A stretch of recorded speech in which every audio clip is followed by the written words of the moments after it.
You graduated from Juilliard, which is no easy thing to do. Did you always want to be an actress? Was this something that you wanted, like, since you were a little kid? I had a first love, which was a desire to be a Supreme Court justice.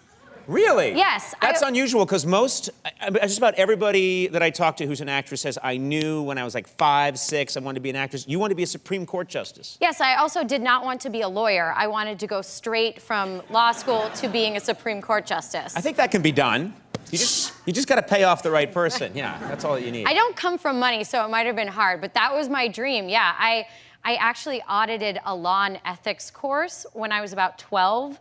My mom worked at a business school and made me audit this course with graduate students. So they were all in their 20s, I was 12, and they thought I was some kind of child genius because they didn't know what I was doing there. They thought I was like Doogie Howser of law or something like that. So there's a 12-year-old in with like 23-year-olds studying ethics. Law and ethics. Law and ethics. Very seminal Supreme Court cases we talked about, and no one really talked to me, so they didn't really know what I was doing there. And I was very nervous to be there, but one day I got very upset because my high school was trying to impose a dress code on us.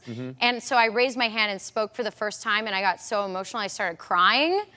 And you were saying it's illegal for... I knew it was against the law to impose a dress code. Was it a private school or a public? No, it was a public school. Oh, see, that is against the law, See, it's against the law. And I, for some reason, was not embarrassed to weep openly in a room full of 20-somethings as a 12-year-old child. So my love of the law really outweighed my fear of public humiliation. And what was your big point? That it's just that it shouldn't happen? I knew it shouldn't happen, that you should be allowed to show your bra strap if you wanted to. Yes. Yes. Not following that today, thank God, but at 12 I knew. Yeah, okay. And so did you ever take law classes? Did you ever follow up on this? No, then I went to acting school and didn't study anything but acting. I mean, I have no education, essentially. Yay, America! Yay!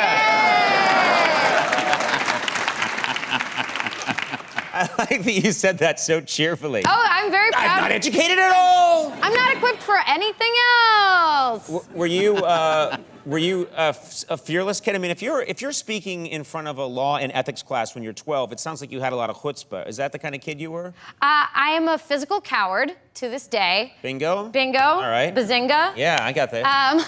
I was so adamant about not hurting myself that I remember my dad signed me up for a ski class when I was about 6 at a ski resort, and I told the woman it was unsafe to slide down a hill on skis and refused to move for the entire class. I stood there in place at 6 years old. So were you ever an athlete? Did you ever jog or anything? Oh no, I don't want to run because I'm afraid of damaging the cartilage in my knees.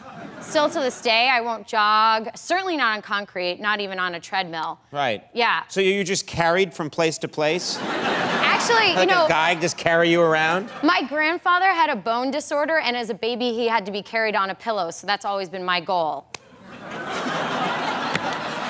I want to be just like Grandpa and have a bone disorder. Yeah, I just want degenerative bones. That's so strange. You know, there is a theory, though. Some people, we have this culture that works out constantly. Yeah. And there is this theory. I meet some people that are in their, like, late 80s, and they're in great shape, no pain or anything. And I'll talk to them, they'll say, I never did any exercise. I never did anything. I have the joints of a 20-year-old. Give me their names and numbers. I need confirmation that I'm living my life the right way. Well, I didn't get their names and numbers, because that would be weird. That's an interesting story. Give me your name and number. Give me your name and number right now.